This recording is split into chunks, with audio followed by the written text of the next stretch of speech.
श्रीगुरुभ्यो नमः। हरिः ओम्।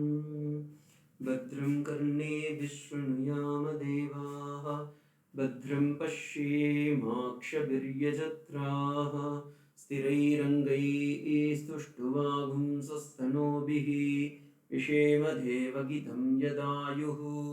स्वस्ति न इन्द्रो वृद्धश्रवाः, स्वस्ति न पूषा विश्ववेदाः, स्वस्ति नस्ताक्षो अरिष्ठनेमिः, स्वस्ति नो बृहस्पतिर्ददातु।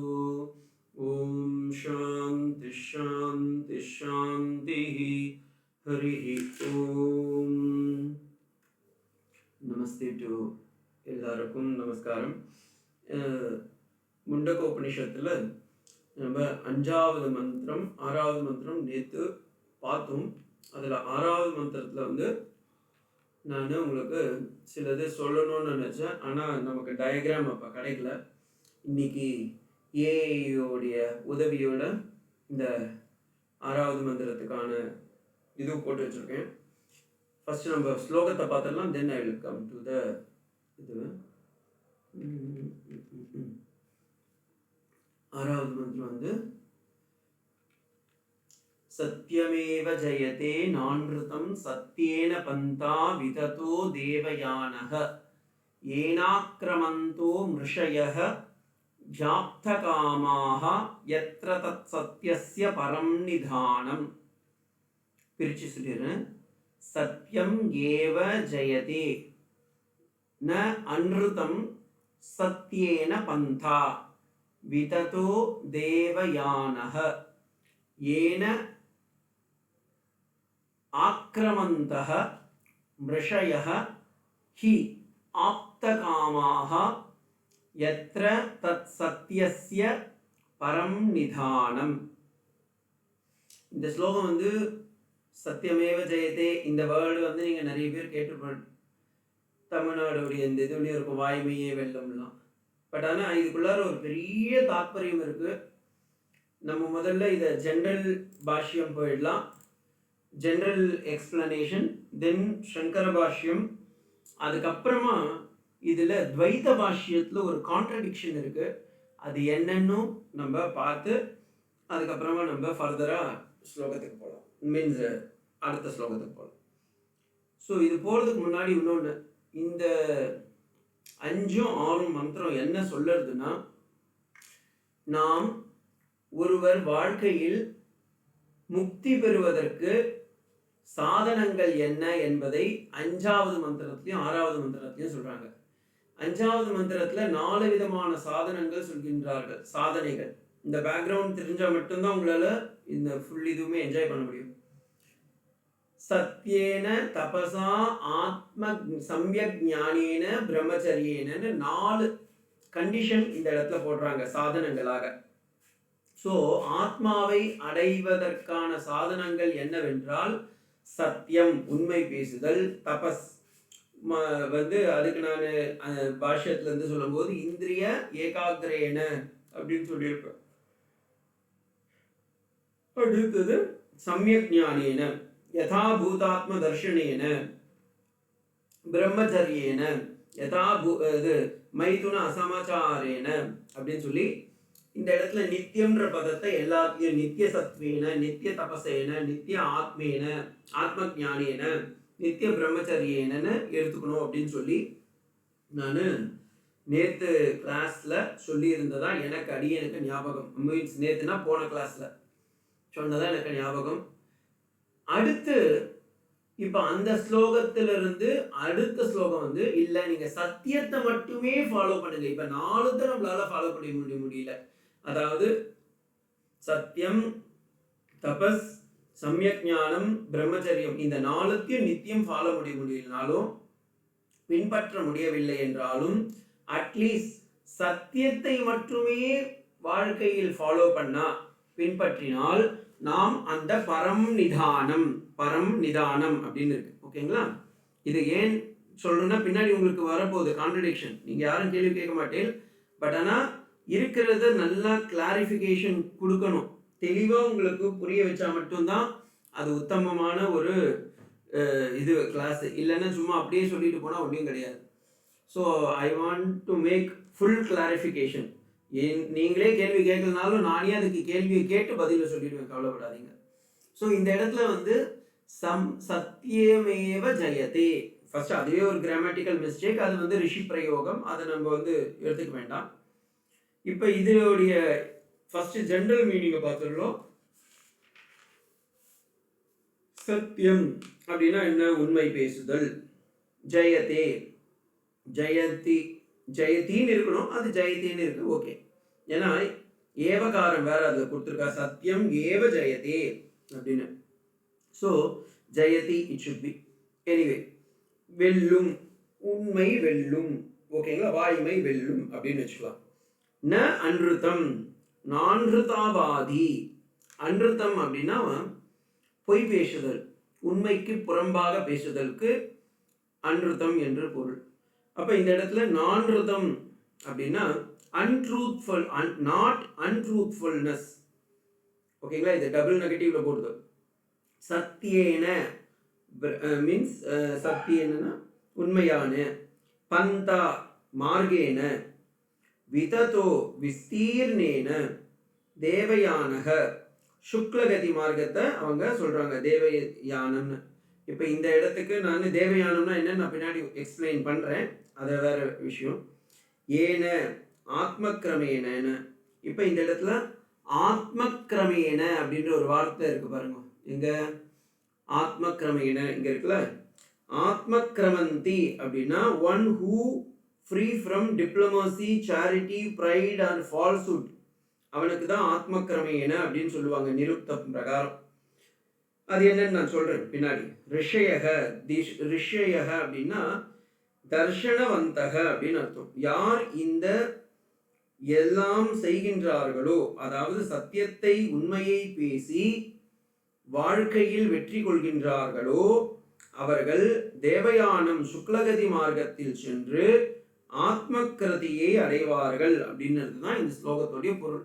ஸோ இதோடைய ஜென்ரல் மீனிங் பார்த்தீங்கன்னா, வாய்மையே வெல்லும், பொய்மை வெல்லாது, எந்த பிரம்மலோகத்துக்கு சத்தியத்தினால் அடையப்படுமோ அந்த மேலான லட்சணத்தை கொண்டு லோகத்தில் ஆசைகள் எல்லாம் நீங்கிய ரிஷிகள் அப்படின்ட்டார் அவர். ரிஷிகள் அந்த பாதையை சென்று அடைகின்றார்கள். இப்ப இது ஒரு இது வரும் கான்ட்ரடிக்ஷன். 5வது மந்திரத்துல நீங்க என்ன சொல்றீங்க? 4 பொருளை ஃபாலோ பண்ணணும் அப்படின்னு சொன்னீங்க. சத்தியம், தபசு, சமயக் ஞானம், பிரம்மச்சரியம்னு. இந்த இடத்துல என்ன சொல்றீங்க? சத்தியத்தினால் மட்டுமே உன்னை தேவயானத்தில் சென்று நீ ஆத்மாவை உணர முடியும் அப்படின்னு சொல்றீங்க. அது எப்படி அப்படின்னு ஒரு கான்ட்ரடிக்ஷன், ஒரு கேள்வி வரலாம். அப்படி வந்தா முதல்ல நமக்கு தேவயானம்னா என்னன்னு தெரியணும். அதுக்காகத்தான் நான் நேத்து அந்த மீன்ஸ் போன கிளாஸ்ல நாம் இறக்கும் மார்க்கம் 2 வகைப்படும் அப்படின்னு சொல்லி அதை நான் எடுத்து சொன்னேன். அப்கோர்ஸ் 2 இல்லை, அது 3 வகை. நம்ம புரிஞ்சுக்கிறதுக்கு எல்லாருக்கும் தெரிஞ்சதுக்காக நான் 2 மார்க்கம்னு சொல்லிட்டேன். 3 மார்க்கங்களில் நம்முடைய இறப்பு என்பது நிச்சயிக்கப்படும். அது முதல்ல என்ன மார்க்கம் அப்படின்னு நான் இங்க கண்டென்ஸா போட்டிருக்கேன். ஒன்று தேவ மார்க்கம், தேவயானம் அப்படின்னு சொல்லுவாங்க. அதற்கே இன்னொரு இதுனா பிரம்மலோக மார்க்கம் அப்படின்னு சொல்லுவாங்க. இந்த தேவயானம் அப்படின்றத முதல்ல பார்த்துடலாம், அதுக்கப்புறமா பித்ருயானத்துக்கு போகலாம். தேவயானம் ஏன் அதுக்கு உத்தராயணம் அப்படின்னும் அதுக்கு பேர். உத்தராயணம்னு ஏன் பேருனா பிரம்மலோகத்தை நோக்கி செல்லக்கூடியது. ஒரு ஜீவாத்மாவானவன் பலவிதமான உபாசனைகள்னாலும் அவன் ஸ்ரீவித்யா உபாசனை, இல்ல கணபதி உபாசனை, இல்ல சிவ உபாசனை, இல்ல சக்தி உபாசனை, சாக்த உபாசனை, இல்ல ஒரு முருகன் ஏதோ ஒரு கானபத்தியமோ இல்ல சூரிய உபாசனையோ ஏதோ ஒன்று செஞ்சு அதன் மூலமாக நல்ல கர்மங்களை எல்லாம் செய்து அவன் உபனிஷத், வேதாந்தம், பகவத்கீதா, பாகவதம், உபனிஷதங்கள், 4000 திவ்ய பிரபந்தம் போன்ற கதைகள் மீன்ஸ் வேதங்களை எல்லாம் வாசித்து அவன் செல்லும் பொழுது, இதை ஏன் நான் இவ்வளோ தெளிவா 4000 திவ்ய பிரபந்தத்தையும் சேர்த்துட்டேன்னா, விசிஷ்டாத்வைத மார்க்கம் என்று இன்று நாம் சொல்லக்கூடிய வைஷ்ணவ மார்க்கத்தில் இதையே சொல்றாங்க. ஓகேங்களா? அவங்கள பொறுத்த வரைக்கும் இந்த தேவயானம்ன்றது தான் அவங்களுடைய கிரமம். அதுக்கு தான் அவங்க என்ன சொல்றதுன்னா வைகுண்ட பிராப்தி அப்படின்னு சொல்றாங்க. ஸோ இந்த உத்தராயணம் மூலமாக சுக்லகதி அதாவது டே டைம்ல அவங்க பிரம்மலோகத்திற்கு போறாங்க. இப்ப ஞானம் கேட்டிருக்காங்க, ஆனா பிராக்டிஸ் பண்ணல. அப்ப என்ன ஆகும் அப்படின்னா பிரம்மலோகத்திற்கு போய் பிரம்மாஜி அவருக்கு கிளாஸ் எடுப்பாங்க. இதை நான் 8வது சாப்டர் பகவத்கீதையிலையும் சொல்லியிருப்பேன், விஸ்தாரமா சொல்லியிருப்பேன் நான் அந்த இடத்துல. ஸோ அவங்களுக்கு ஞானம் ஸ்ரோத்ரியம் இருக்கு, ஆனா பிரம்மனிஷ்டம் வரவில்லை. ஸ்ரோத்ரியம் என்றால் வெறும் காதால் கேட்டு சிரவணத்தினால் மட்டுமே ஒருத்தனுக்கு ஞானம் வராது. நல்லா ஞாபகம் வச்சுக்கோங்க. ஏன்னா இதுக்கும் ஒரு பெரிய கான்ட்ரடிக்ஷன் வந்திருக்கு. சுரேஸ்வராச்சாரியார் தன்னுடைய சங்கர பகவத் பாதால் கிட்டேயே பிருஹதாரண்யகோபனிஷத்துல சொல்லும் போது ஸ்ரோத்ரியம் பிரம்மனிஷ்டம்னு சொல்ற அந்த இடத்துல வரும்போது கான்ட்ரடிக்ஷன் வந்திருக்கு. ஸ்ரோதவ்யோ மந்தவ்யோ நிதித்தியாசிதவ்ய அப்படின்ற இடத்துல சுரேஸ்வராச்சாரியாரை பொறுத்த வரைக்கும் ஸ்ரோத்திரத்தினால் மட்டுமே, பை ஹியரிங், காதால் வேத சப்தத்தை கேட்பதால் மட்டுமே நமக்கு ஞானம் வரும். அது உத்தம குருவாகவும் உத்தம சிஷ்யனாக இருந்தால் மட்டுமே சாத்தியம் அப்படின்னு சொல்லியிருப்பார். இப்போ உத்தம குரு உத்தம சிஷ்யனை பார்த்து நீ அகம் பிரம்மாஸ்மி அப்படின்னு சொல்லும் போது கண்டிப்பா அது பலிக்கும். ஆனா மத்தியம சிஷ்யன் இருப்பார், மத்தியம குரு இருப்பார், அதம குரு இருக்கலாம், அதம சிஷ்யன் இருக்கலாம். அப்ப என்ன ஆகும், நிறைய கிளாஸஸ் ஆன்லைன்ல எடுத்துதான் தீரணும், வேற வழி இல்லை. அப்ப அந்த மாதிரி காலத்துல என்ன ஆயிடும்னா அந்த குரு கொடுத்த உபதேசங்களை எல்லாம் அவர்கள் காதுல ஆன்லைன்ல கேட்கிறாங்க, ஆனா அவங்களுக்கு அதோடைய ஞானம் பலிக்கவில்லை. ஏனெனில் மனனம் செய்யவில்லை, நிதித்தியாசனம் செய்யவில்லை என்று வைத்துக் கொள்வோம். ஓகேங்களா? அப்படி செய்யலன்னா அவங்களுக்கு என்ன கதி அப்படின்னும் போதுதான் கிரமமுக்தியை எடுத்துன்னு வராங்க. திஸ் இஸ் ஆக்சுவலி ஸ்பீக்கிங் கிரமமுக்தி பேட்டர்ன்.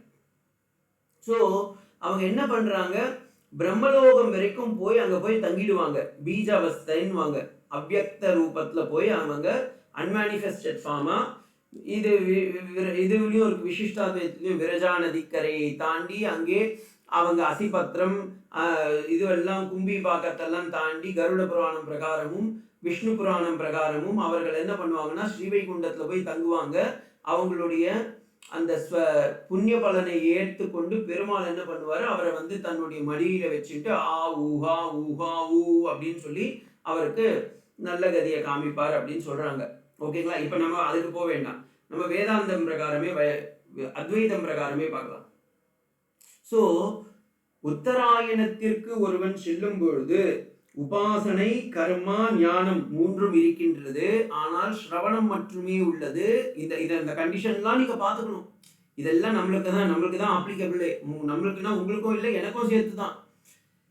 நிறைய உபனிஷதங்களை வாசித்துள்ளோம். பிரம்மசூத்திரம், பகவத்கீதா போன்ற அத்தனை வேதாந்தங்களை எல்லாம் வாசித்துள்ளோம். அதன் கருத்து நம் வாழ்க்கையில் நடைமுறையில் அனுபவிக்காமல் வெறும் ஸ்ரவணத்தால் மட்டுமே இருந்தால் என்ன நடக்கும் அப்படின்னா நமக்கு என்ன ஆகும், பிரம்மா லோகத்துக்கு வரைக்கும் போயிட்டு அந்த பிரம்மா கிட்ட போய் ஆன்லைன் கிளாஸஸ் அங்கே நம்ம கண்டினியூ பண்ணுவோம். ஏன்னா பிரம்மா அவருடைய ஆஃபீஸ் ஒர்க் இருக்குல்ல, சிருஷ்டி, அந்த ஒர்க்குக்கு நடுவில் ப்ளஸ் இன்பிட்வீன் சரஸ்வதியோடைய வீணா கான்ஸ்டன்ட்லாம் நடந்துட்டு அதுக்கு நடுவில் நமக்கு வேதாந்தா சர்ச்சை எல்லாம் அவர் கிளாஸ் எடுப்பார். எடுத்து எங்கே போனாலும் ஞானாத்யேவ கைவல்யம்னு சங்கர பகவத்பாதால் ஏன் சொல்கிறாருன்னா இதுக்காகத்தான். So one has to attain the mukti only by getting the jnanam, and that jnanam is what I am Brahman, aham brahmasmi அப்படின்ற ஞானம் வந்தா மட்டுமே மோட்சம் கிட்டும். அப்ப இவன் மோட்சம் வரல, கிரம முக்தி, லிபரேஷன், கிராஜுவல் லிபரேஷன் வாங்க. அப்ப அவன் கிராஜுவலா கிரமமா என்ன பண்றான், தேவயானத்திற்கு செல்கின்றான். இதுதான் தேவயானம்.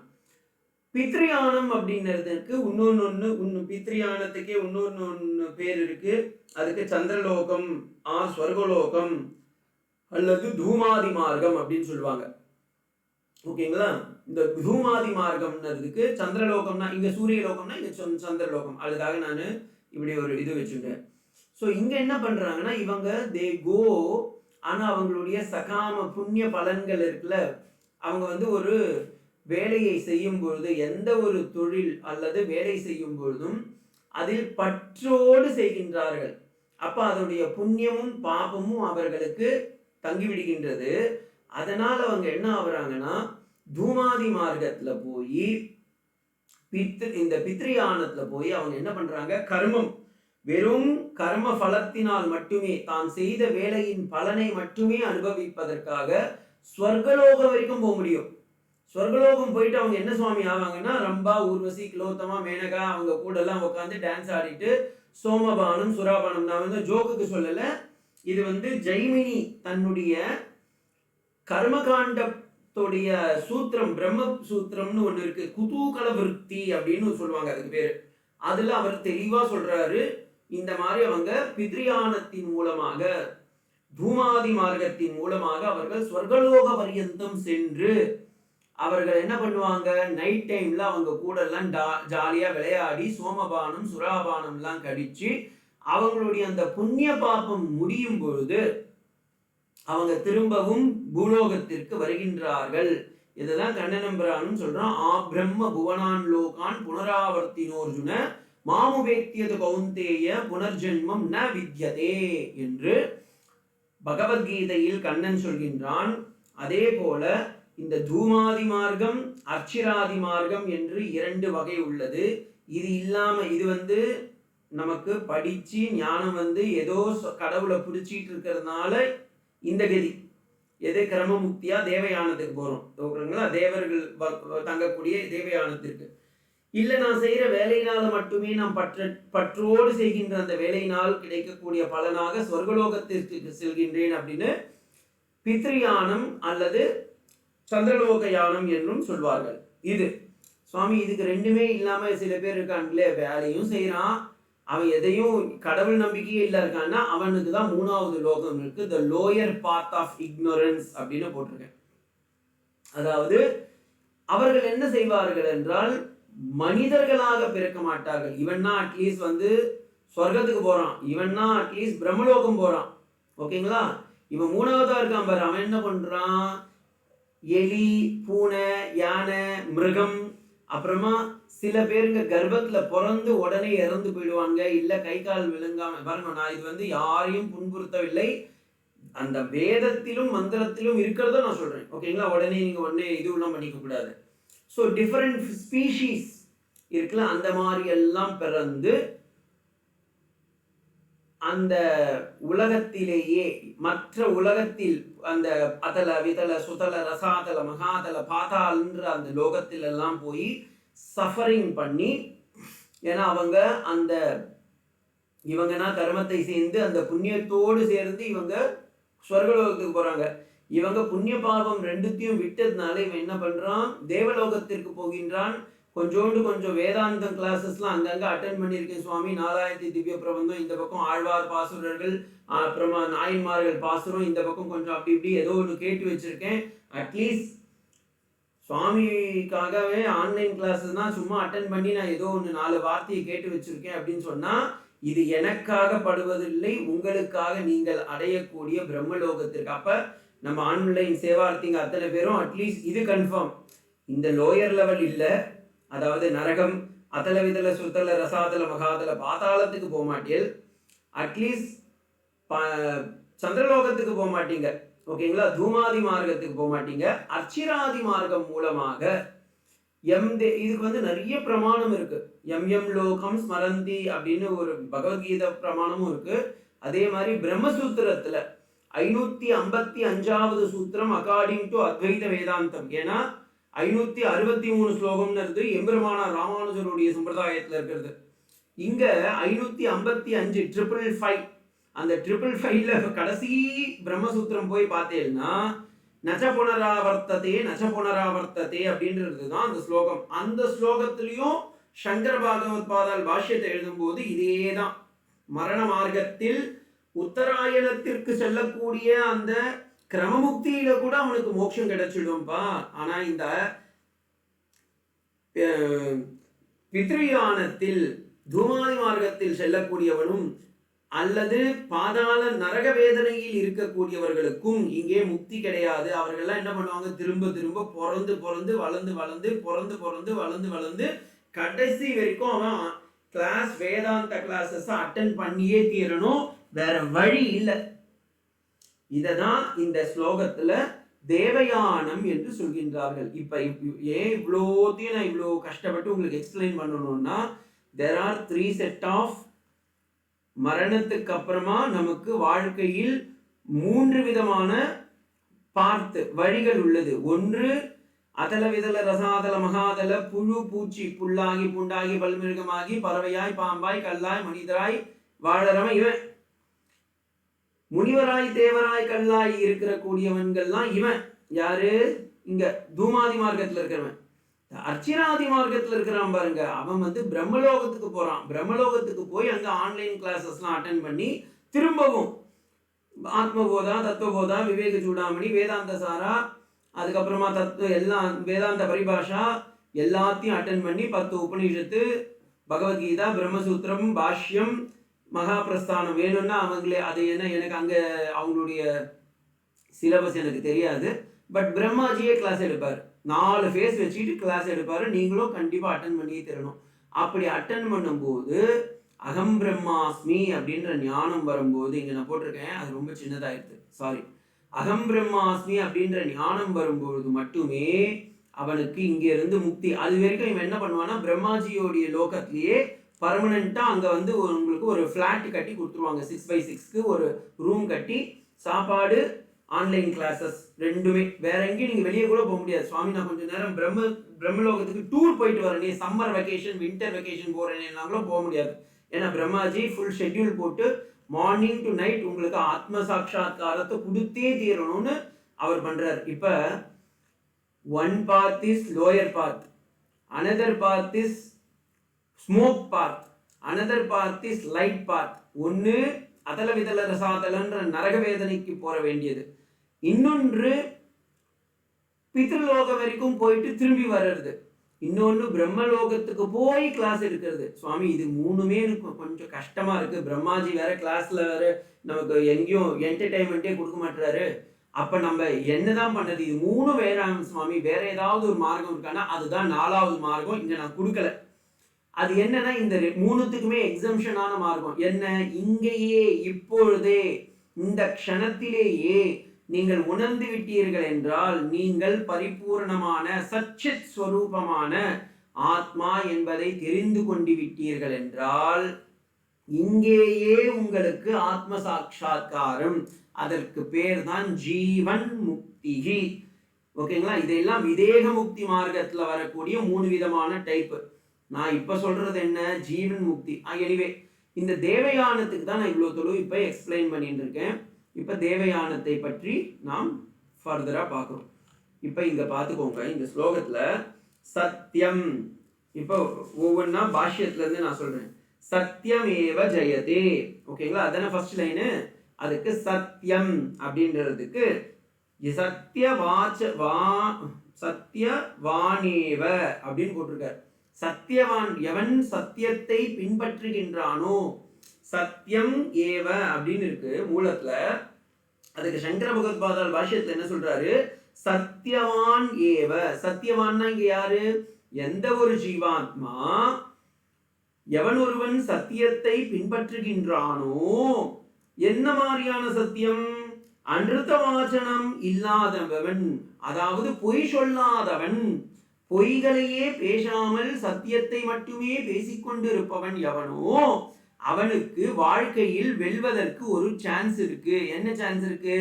தேவயானத்தின் மூலமாக பிரம்மலோகத்திற்கு சென்று அங்கே ஸ்ரோதவ்யோ மந்தவ்யோ நிதித்தியாசிதவ்யன்னு 24x7 ஆன்லைன் கிளாஸஸ்லாம் எடுத்து, அப்ப அவனுக்கு அகம் பிரம்மாஸ்மின்ற ஞானம் புரிச்சு அவன் அங்கே வெல்லுவான் அப்படின்றது தான் இந்த ஸ்லோகத்துடைய மீனிங். இப்ப உங்களுக்கு சங்கர பகவத்பாதாலுடைய பேக்ரவுண்ட் புரிஞ்சிருக்குன்னு நினைக்கிறேன். வேணாலும் நான் திரும்ப இன்னொரு முறை சொல்றேன், ஏன்னா அடுத்தது நானே குழப்ப போறவங்கள கொஞ்சம் தெளிவா இருக்கும். சங்கர பகவத்பாதாலுடைய பாஷ்யம் பிரகாரம் சத்தியமேவ ஜெயதே. நம்ம என்ன திருப்பி மூல ஸ்லோகத்தை காமிக்கிறேன் பாருங்க. நீங்க தமிழ்ல கூட பார்த்துக்கோங்க, சம்ஸ்கிருத்லயும் பார்த்துக்கோங்க.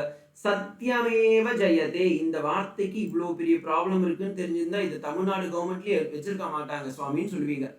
சத்தியம் ஏவ ஜெயதே, சத்தியத்தினால் எவன் ஒருவன் வெற்றி பெறுகின்றான். எப்படி வெற்றி பெறுகின்றான்? வாழ்க்கையில் வெற்றி பெறுகின்றான். உண்மை பேசுவதன் மூலமாக, பொய்களையே தன் வாழ்க்கையில் பின்பற்றாமல் இருப்பதனால் அவன் தேவயானம் எனப்படக்கூடிய உத்தராயணத்திற்கு சென்று பிரம்மாவின் லோகத்திற்கு சென்று அங்கே 24x7 தங்கி இருந்து உணவு உண்டு உறைவிடத்தோடு வேதாந்த சிரவணம் செய்து தினமும் 5 கிளாஸோ 10 கிளாஸோ மகா பிரஸ்தானமோ அல்ப பிரஸ்தானமோ அதுல பகவத்கீதை, பாகவதம், அப்புறமா 10 உபனிஷத்துக்கள், பிரம்மசூத்திரம் போன்ற கிளாஸுங்க. அது ஜெனரல் கிளாஸா இல்ல பாஷ்யம் கிளாஸான்னு கேட்கிறாதே, ஏதோ ஒரு கிளாஸ் எல்லாம் எடுத்து அங்கே அவனுக்கு காதால் கேட்டு மனத்தால் நினைத்து பிறகு நிதித்தியாசனம் செய்து அவன் அடைகின்றான் என்பதனால் தேவயானத்தின் மூலமாக அவன் வாழ்க்கையில் வெற்றி பெறுகின்றான் என்பதுதான் ஒரு ஜீவாத்மாவின் நிலைமை அப்படின்றதுக்காக சங்கர பகவத்பாதால் இதை எடுத்துட்டார். ஓகேங்களா? இது வரைக்கும் புரியுதுன்னு நினைக்கிறேன். ஆனா இந்த ஸ்லோகத்திற்கு ராமானுஜரும் மத்வாச்சாரியரும் வேற வேற அர்த்தம் கொடுத்துட்டா. அதுதான் பெரிய ப்ராப்ளமே. மத்வாச்சாரியார் முதல்ல ராமானுஜருக்கு போயிடலாம், அதுக்கப்புறம் மத்வா கிட்ட போலாம். ராமானுஜர் என்ன பண்ணிட்டாரு, இதுக்கு ஓரளவுக்கு வந்துட்டாரு. அவர் என்ன சொல்லிட்டாரு, சத்தியமேவ. ஏன்னா பகவானுக்கே இங்கே சத்திய சங்கல்பன் என்று பெயர். ஏன்? பகவத் ராமானுஜர் ஆச்சாரியருடைய கத்தியத்திரயத்துல போய் பார்த்தீங்கன்னா சத்திய சங்கல்பா பரபிரம்ம பூதா அப்படின்லாம் இருக்கும். அப்ப குணங்களோடு கூடிய விசிஷ்டத்தோடு இருப்பதனால் அதற்கு விசிஷ்டாத்வைதம் என்று பெயர்.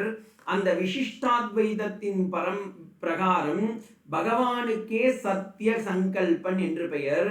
இங்கே சத்தியம் என்று உள்ளது. நேத்து நான் சொல்லும் போது இது சொல்லியிருக்கேன். பாகவதத்தில் சத்தியம் அப்படின்னு தான் இருக்கு. சத்தியம் பரம் தீமகி அப்படின்னு தான் ஸ்டார்ட் ஆகுது. அப்ப சத்தியம் அப்படின்ற வார்த்தைக்கே பகவான் அர்த்தம்.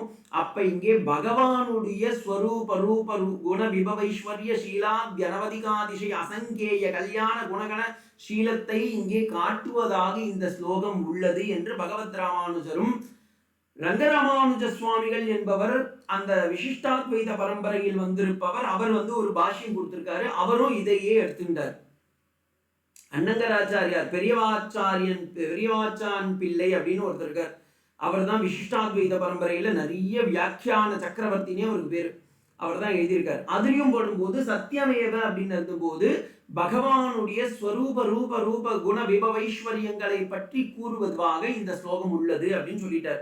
அப்ப என்ன, இங்க சத்தியமேவனா ஜீவாத்மா இல்ல, பரமாத்மாவை கூறுவதாக அர்த்தமாகி விடுகின்றது.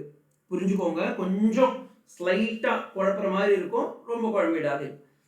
அப்ப இங்க சத்தியமேவ அப்படின்னா பகவானை யாருன்னா வெல்ல முடியுமா? வெல்ல முடியாது, ஏன்னா அவன் அபராஜிதன்.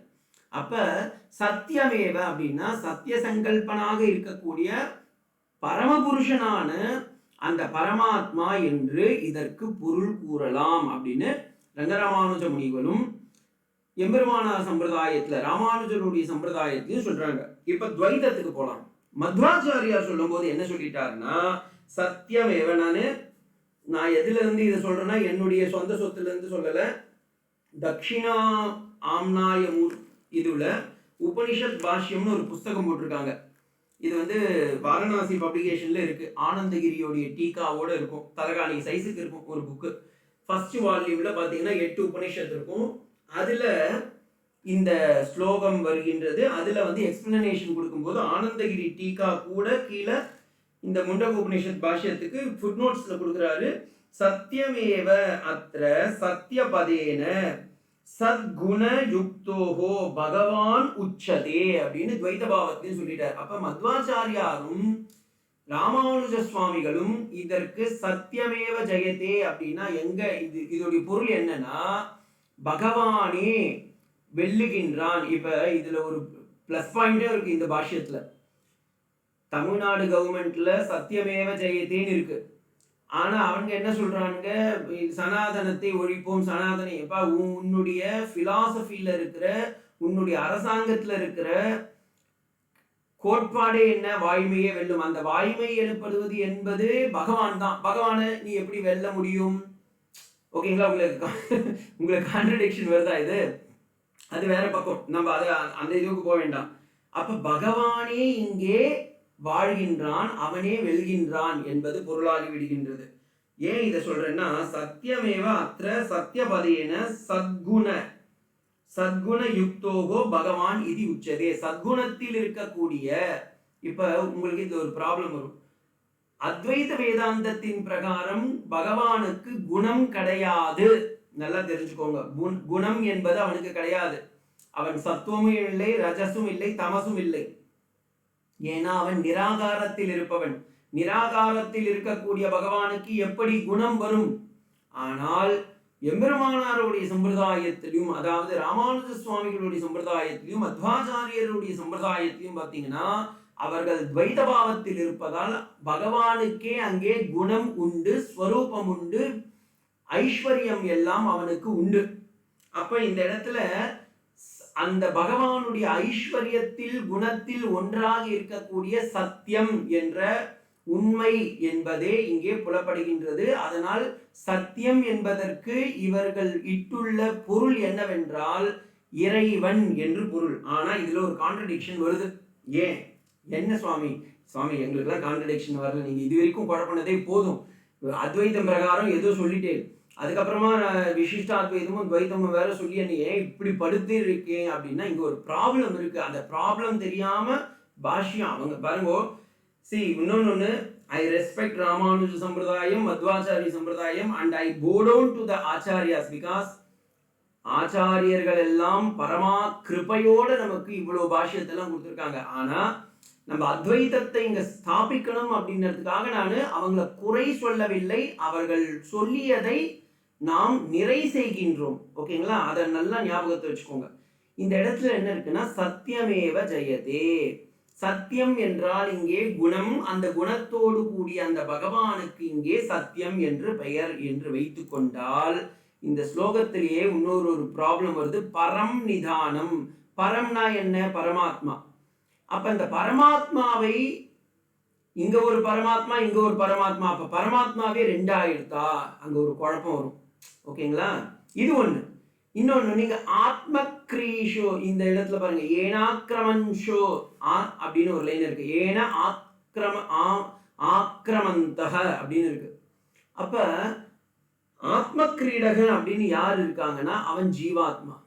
அப்ப சுவாமி பரமாத்மாவை பத்தி பேசும்போது இங்க ரெண்டு பரமாத்மா வருது, அங்க ஒரு கான்ட்ரடிக்ஷன். ஏனாக்கிரமந்தோ ரிஷயன்னு வருது. ரிஷிகள் என்றால் அப்ப பரமாத்மாவை நீ ரிஷி என்று சொல்வாயா? அங்க ஒரு ப்ராப்ளம் வந்துருது.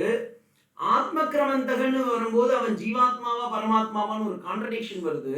ஸோ இந்த ஸ்லோகத்துக்கு நீங்க எப்படி பொருள் சொல்றதுன்னு போய் பார்த்தேன்னா, நான் இதுக்கு உடனே மத்வாச்சாரியருடைய பாஷ்யத்தை எடுத்து படிச்சு பார்த்தா உள்ளார சரியான குழப்பம் இருக்கு. ஏன்னு நான் சும்மா ஒரு சாம்பிளுக்கு கொடுக்குறேன் பாருங்க.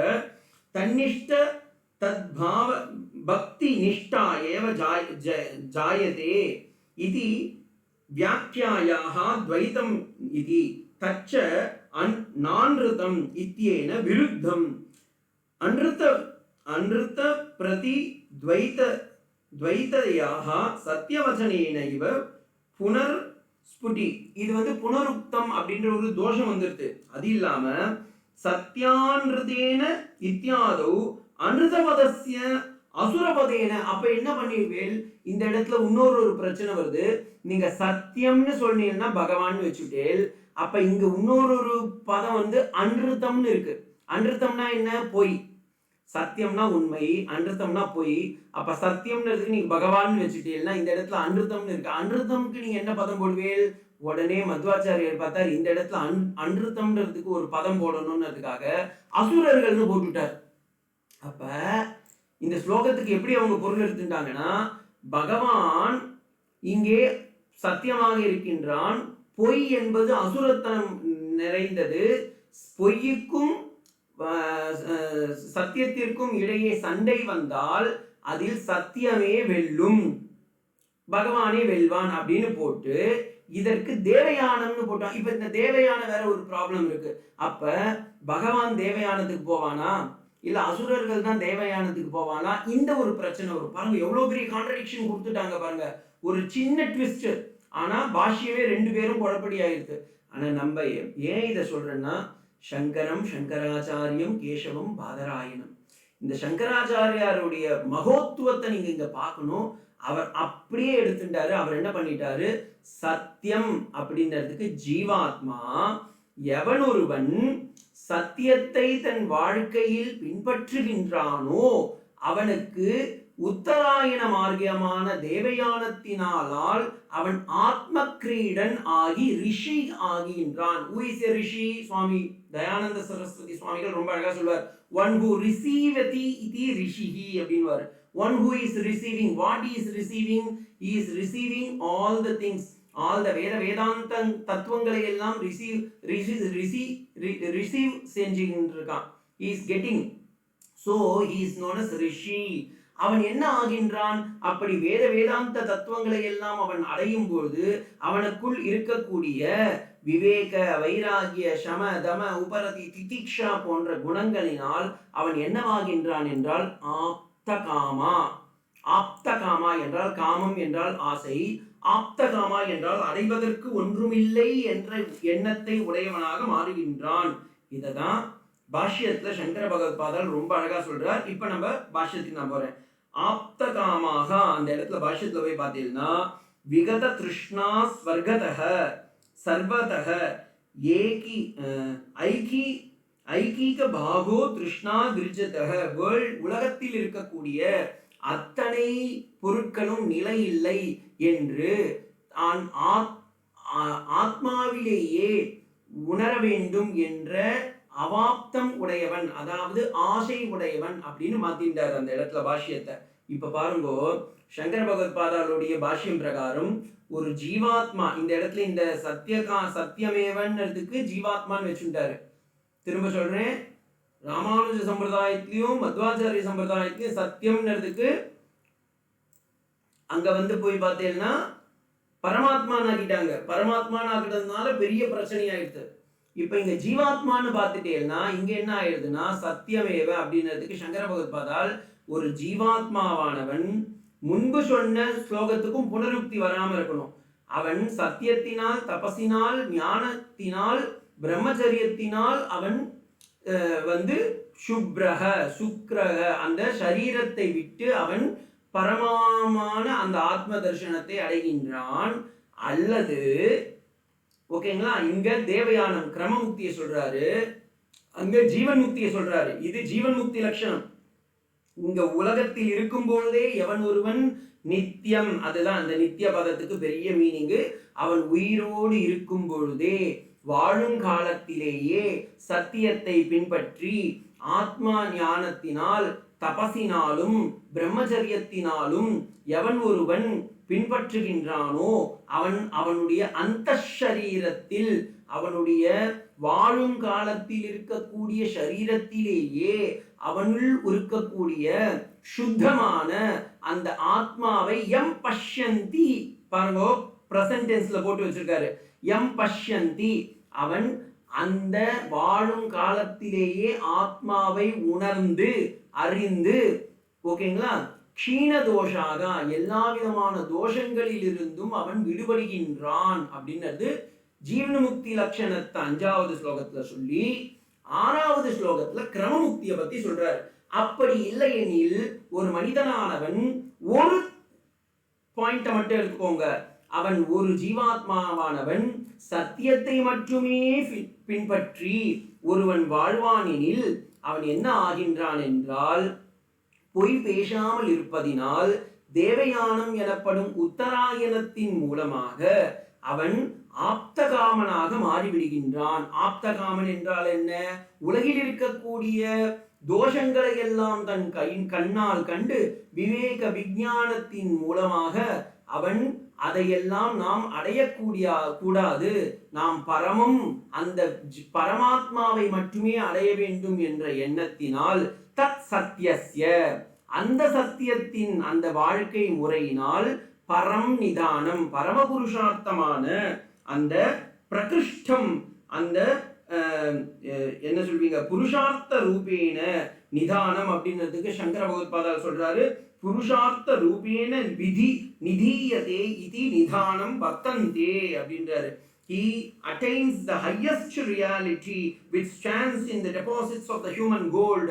பரம புருஷார்த்த சாதனம்னு நம்ம சொல்றோம். புருஷார்த்தங்கள் 4. என்ன சுவாமி புருஷார்த்தங்கள்னா அப்படின்னா தர்ம அர்த்த காம மோக்ஷம். இதில் சதுர்வித புருஷார்த்தங்களில் மேலான புருஷார்த்தமாக இருக்கக்கூடியது மோக்ஷ புருஷார்த்தம்.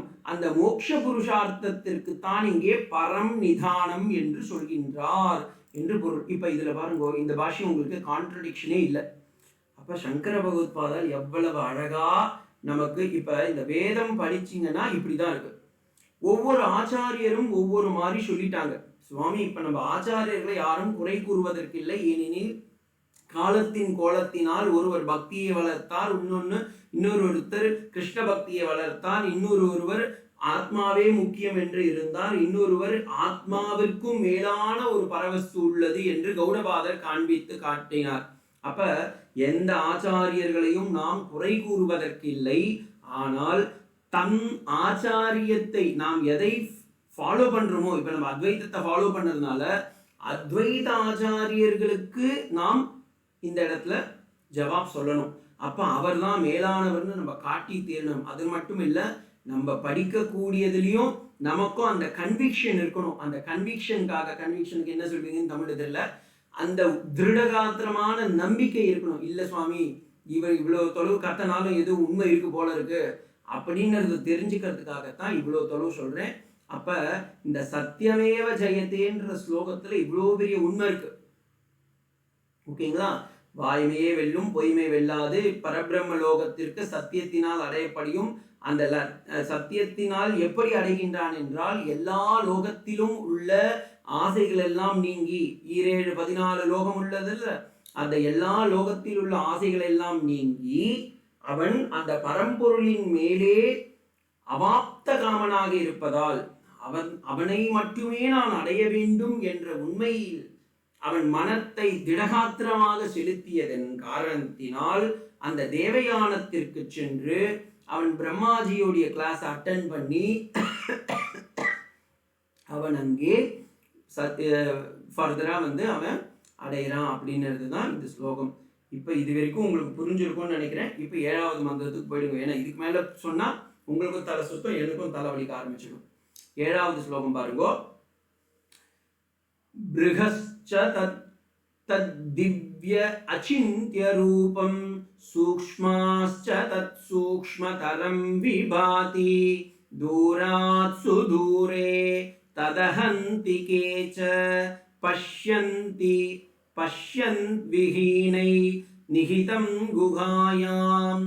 7வது மந்திரத்துல அப்ப இந்த மாதிரி இருக்கக்கூடிய ஆத்மா எங்கே உள்ளது என்பதை நிரூபித்து காட்டக்கூடிய ஒரு ஸ்லோகமாக இந்த ஸ்லோகம் வருகின்றது. அப்ப இந்த பரமாத்மா நம் ஜீவாத்மாவிலும் இருக்கக்கூடிய அந்த ஆத்மா எங்கே உள்ளது என்பதை காட்டுவதற்காக ரித்ஸ்தானம் பிரம்மஸ்வரூபம் என்று இதற்கு வியாக்கியானம் இடுகின்றார். பிருகத் அப்படின்னா என்ன? பெரியது என்று பொருள். பிருகத்னாவே பெரியது, எல்லையற்றது. அதனாலதான் தஞ்சாவூர்ல இருக்கிற சுவாமிக்கு பேர் என்ன? பிருகதீஸ்வரர் அப்படின்னு பேரு. பிருகத்தானாம் பிரம்மணத்வாத் பிருகதீஸ்வரம் அப்படின்னு சொல்லுவாங்க. அப்ப பிருகத்தா பெருசா இருக்கிற சுவாமி, அதனாலதான் பெரிய பெருமாள் அப்படின்னு அவருக்கு தமிழ்ல பேரு.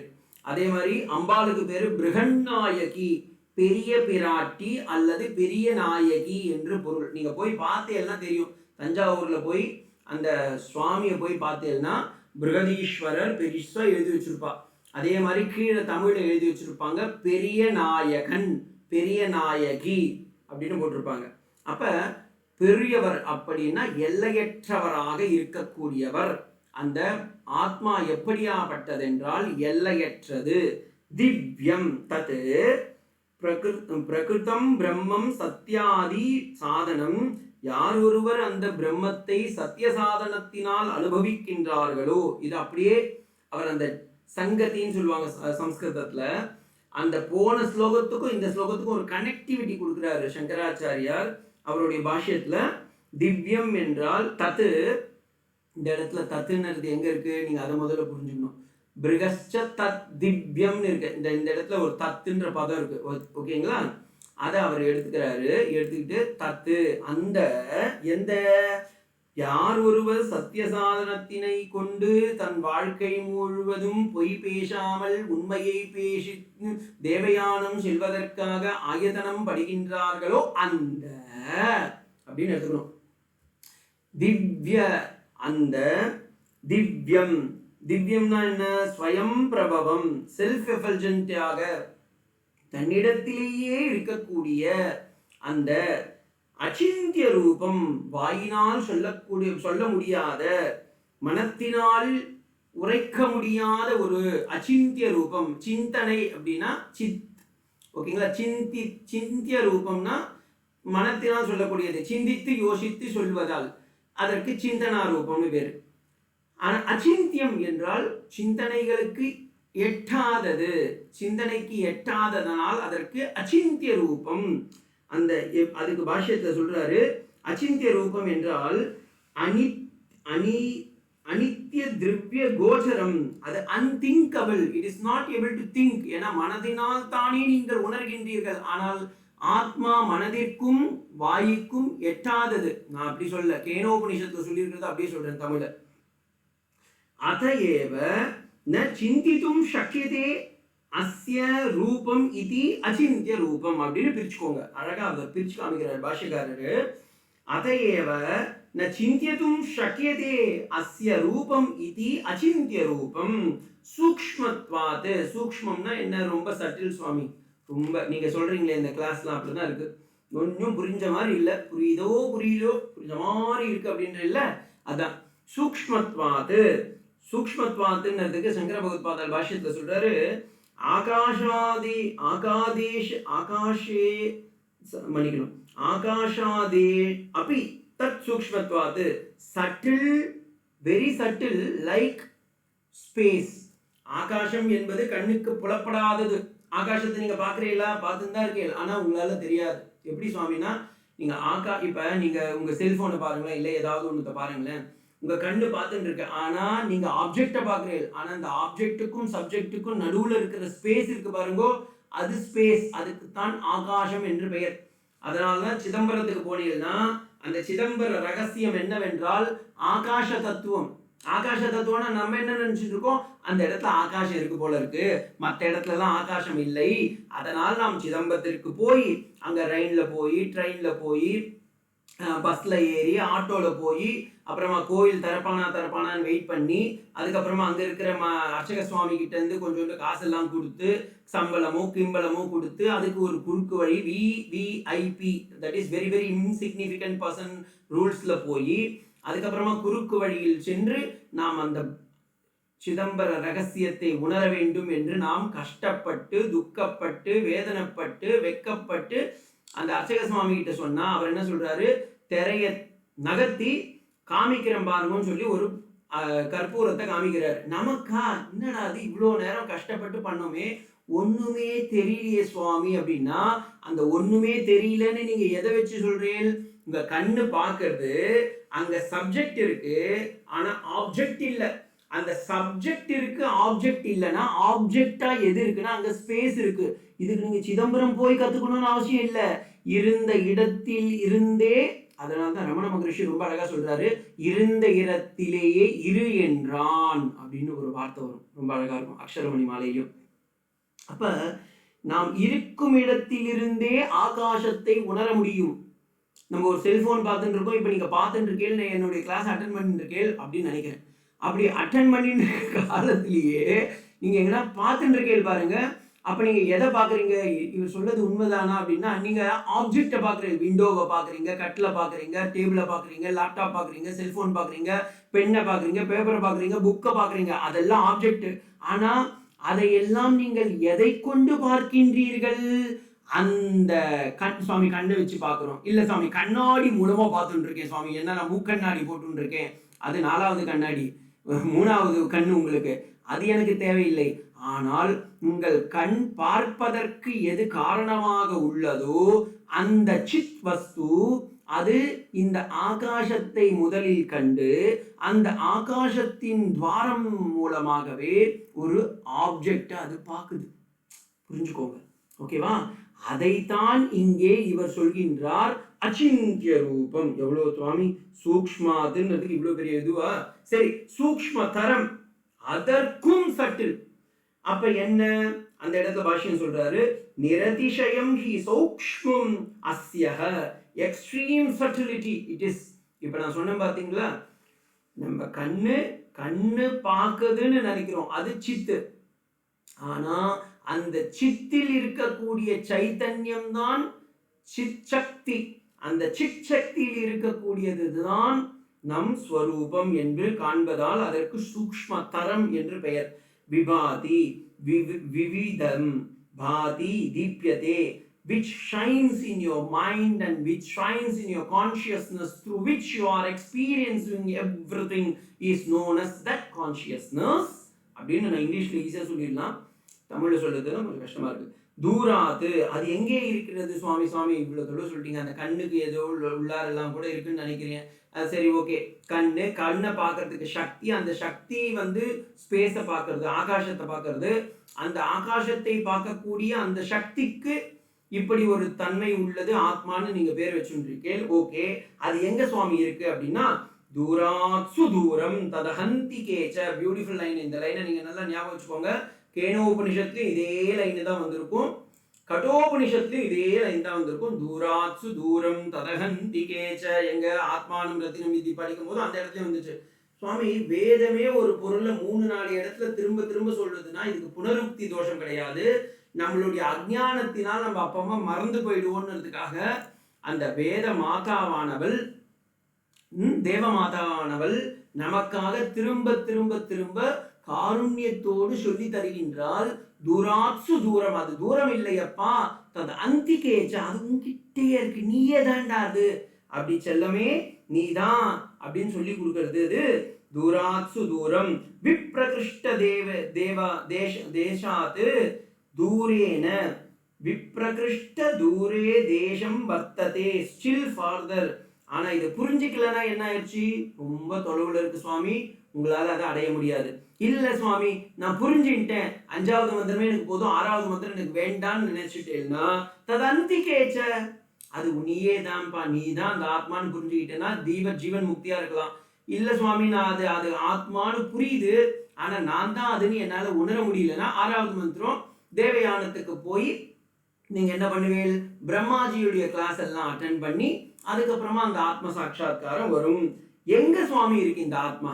இவ்வளவு தொலைவு சொல்லிட்டேன். சரி, என் உடம்புல தான் இருக்குன்னு சொல்றேன், எங்க இருக்கு? அது எங்க இருக்கு? எங்கன்னா ஒரு டக்குன்னு ஒரு இடத்த சொல்லிடுங்கன்னா, நிகிதம் குகாயாம். அழகா சொல்றாரு, புத்தி லட்சணத்வாது. இந்த இடத்துல நிகிதம் ஸ்திதம், ஓகேங்களா? நிகித சப்தத்துக்கு ஸ்திதம்ன்றாரு. குகாயாம், குகம், குகை. நம்ம சேலத்துல கூட குகைன்னு ஒரு இடம் இருக்கு, ஆனா கல்லும் மண்ணும் அங்க கிடையாது, எந்த குகையும் கிடையாது. ரோட்டுக்கே குகைன்னு பேர் வச்சிருக்கா. அது ஒரு காலத்துல குகை இருந்ததா சொல்றா, இப்ப கிடையாது. அதே மாதிரி இந்த இடத்துல நம்ம மனசுல ஒரு குகை இருக்கு. என்ன குகை? அந்த குகைக்கு சங்கராச்சாரியாருடைய பாஷ்யம் பார்த்தீங்கன்னா மட்டும்தான் உங்களுக்கு எக்ஸ்பிளனேஷன் பண்ண முடியும், மீன்ஸ் அண்டர்ஸ்டாண்ட் பண்ண முடியும். குகாயாம் புத்தி லட்சணத்வாது, that which is cavity of your intellect. அது எது உன்னுடைய புத்தி ஸ்வரூபத்தில் இருக்கின்றதோ அந்த தி, அந்த புத்தி. அதனால்தான் தியோயோ ந பிரச்சோதயாத் அப்படின்றோம். அந்த புத்தி ரூபத்தில் இருக்கக்கூடிய சைத்தன்ய ஸ்வரூபமான மனத்திற்கும் வாக்கிற்கும் எட்டாத உன்னிலேயே உறைந்திருக்கக்கூடிய ஆத்மாவில் புத்தியில் பரிமளிக்கக்கூடிய அந்த ஒன்றுதான் இந்த சைத்தன்யம். ஏன் சுவாமி புத்தியில மட்டும் எப்படி பரிமளிக்குது? ஒரு கேள்வி கேட்கலாம். இப்ப இதை நல்லா ஞாபகம் வச்சுக்கோங்க, நான் ஒரு எக்ஸாம்பிள் கொடுக்குறேன், அப்பதான் உங்களுக்கு வரும். ஒரு ரூமு இருட்டா இருக்கு, வீடு இருட்டா இருக்கு, ஆனா வீட்டுக்கு வெளியே வெளிச்சம் இருக்கு. சூரியன் நல்லா சுட்டு எரிக்கிறான், ஏப்ரல் மாசம் சுட்டு எரிக்கிறான். இப்ப அந்த வீட்டுக்குள்ளார அந்த வெளிச்சத்தை எடுத்துட்டு வரணும். நீங்க என்ன செஞ்சா அந்த வெளிச்சம் வரும்? சுவாமி, நான் என்ன பண்றேன், ஒரு லாரியை கூட்டிட்டு கொஞ்சம் வெயில அந்த லாரியில அள்ளி போட்டு எடுத்துட்டு போய் நான் வீட்டுல போட முடியுமா? போட முடியாது. லாரியிலலாம் வெளிச்சத்தை அள்ளி போட முடியாது. அப்ப என்ன பண்ணணும்? ஒரே ஒரு கண்ணாடி, சின்ன முகம் பார்க்கும் கண்ணாடியை அந்த சூரியனிடத்தில் வைத்து அந்த சூரிய ஒளிக்கதிர்கள் உங்கள் இருட்டு அறையில் தெரியும்படி காட்டினால் அப்ப என்ன ஆகும்? அந்த வீட்டில் இருக்கிற இருட்டு ஓடி போயிடும். புரிஞ்சுக்கிறீங்களா? வீடு இருட்டா இருக்கு, வீட்டுக்கு வெளியே வெளிச்சம் சுட்டெரிக்கின்றான் சூரியன். அப்ப அந்த சூரியனை வீட்டில் அழைத்து வர வேண்டும்.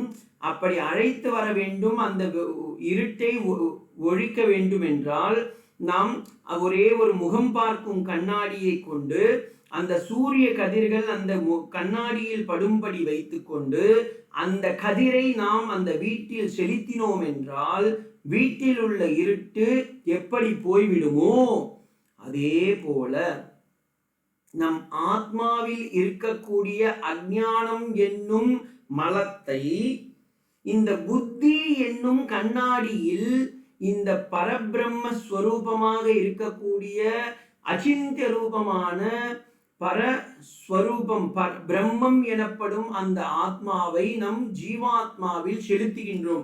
இப்ப அந்த கண்ணாடி தான், இதுக்கு நான் போட்டோ எடுக்கல, போட்டோ காமிச்சிருந்தா இன்னும் நல்லா இருந்திருக்கும். சூரியன் பரமாத்மா, வீடு ஜீவாத்மா, கண்ணாடி புத்தி. அப்ப அந்த பரமாத்மாவை கண்ணாடி என்னும் புத்தியில் செலுத்தினால் நம் மனத்திலும் அந்த ஆத்மா என்பது உணரும். சுவாமி இதை மனசுல செலுத்தலாம்னா, மனசு என்பது சங்கல்பம் விகல்பமானது, அதுக்கு போயிட்டு வந்துடும். ஆனா புத்தி அப்படி இல்லை, நிச்சயாத்மிகம். அது எப்பொழுதும் நமக்கு தெளிவானதை காட்டுவதால் புத்தி நிச்சயம். ஆனால் மனசு என்பதோ வேவரிங் மைண்டோட இருக்கிறதுனால அதனால் ஆத்மாவை உணர முடியாது. அதன் கட்டுப்பாடில் இருக்கக்கூடிய ஞானேந்திரியங்கள் கர்மேந்திரியங்களை கொண்டும் அதை உணர முடியாது. புரியுதுங்களா? அப்ப சுவாமி நீங்க இவ்வளோ பெருசு சொன்னீங்க. 10:30 மணிக்கு ஸ்டார்ட் பண்ணி இப்ப 11:26 ஆயிடுத்து. இவ்வளோ நேரம் நீங்க சொல்லிட்டு இருக்கீங்க. எனக்கு ரொம்ப ஜிஸ்டா, ரொம்ப சின்னதா சொல்லிடுங்க சுவாமி, எங்களுக்கு அதுவே போதும் அப்படின்னா ஒரே வார்த்தையில சொல்லிடுறேன். இவ்வளோ தொலைவு சொன்ன பாருங்க. இதை தமிழ்ல சொல்லணும்னா ரொம்ப சிம்பிளா சொல்லிடலாம். எல்லாருக்கும் தெரிஞ்ச ஒரு ஸ்லோகம் தான் அது. என்னது? முயற்சி திருவினை ஆக்கும். இந்த வார்த்தை எல்லாரும் கேட்டிருப்பேன். முயற்சி திருவினை ஆக்கும். முயற்சி என்றால் நம்முடைய முயற்சி. என்ன முயற்சி? நம்மளுடைய வில்லிங்னஸ். ஓகேங்களா? நம்மால் எடுக்கக்கூடிய அந்த முயற்சி. திரு என்றால் பரமாத்மா. அந்த திரு என்னும் பரமாத்மாவை நம்மால் எடுக்கக்கூடிய முயற்சி, நம் புத்தி ஸ்வரூபத்தில் இருந்து நாம் எடுக்கக்கூடிய நிச்சயமான அந்த முயற்சியினால், சரணாகதியினால் அல்லது ஞானத்தின் காரணத்தினால் அந்த திரு எனப்படும் பரமாத்மா முயற்சி திரு வினை. வினைனா என்ன? நம்முடைய கர்ம பலன்கள். என்ன பலன் சுவாமி இருக்கு? நமக்கு 3 விதமான இருக்கு. சஞ்சிதம், ஆகாமி, பிராரப்தம். சஞ்சிதமும் ஆகாமியும் கூட விட்டு போயிடலாம். இந்த பிராரப்தம்ன்ற பெருமாளை நம்ம விடவே முடியாது. அவன் நம்மளை புரிச்சுன்னு தான் இருப்பான். அப்ப இந்த முயற்சியை கொண்டு பகவான் என்னும், பகவான் அல்லது ஆத்மா எப்படி வேணா வச்சுக்கோங்க, அந்த இறைவன் பரமாத்மாவில் நாம் அடைக்கலம் அடைந்தால் நம்முள் இருக்கக்கூடிய சஞ்சித, ஆகாமி, பிராரப்தம் என்னும் வினைகள் எல்லாம் அற்று போகும். அதனால்தான் முயற்சி திருவினையாக்கும் அப்படின்னு ரொம்ப அழகா சொல்லிட்டா.